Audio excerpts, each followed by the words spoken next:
I feel like AI has brought existential moment for HR in many functions. I use Mhm. marketing as an example.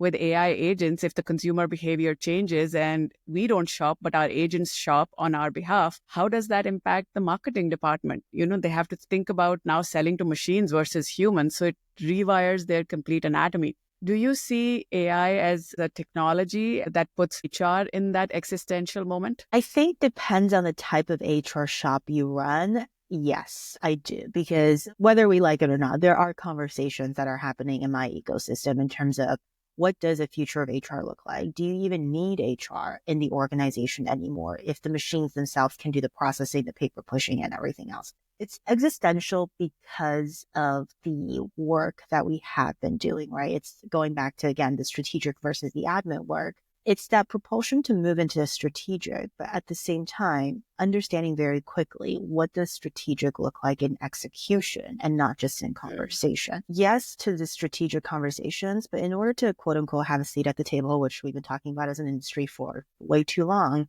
you need to understand the financials. You need to understand the P&L. You need to be able to look at the movements on Wall Street and just the global money markets and understand how that's going to impact your organization, your people, and everything else. I'm not certain that every HR professional came out of school knowing that, nor am I certain that everyone has developed that acumen over time, despite the fact that that's truly what's needed. Because that's the part that I don't think AI can replace in terms of connecting the dots of everything around the world and putting it into the context of your organization, your workforce, and what you need to look forward to in that regard. So if I would say your organization is purely focused on the admin and the operation part of it, like keeping the lights on, keeping people happy, yeah, there is a moment of reckoning coming if it's not here already.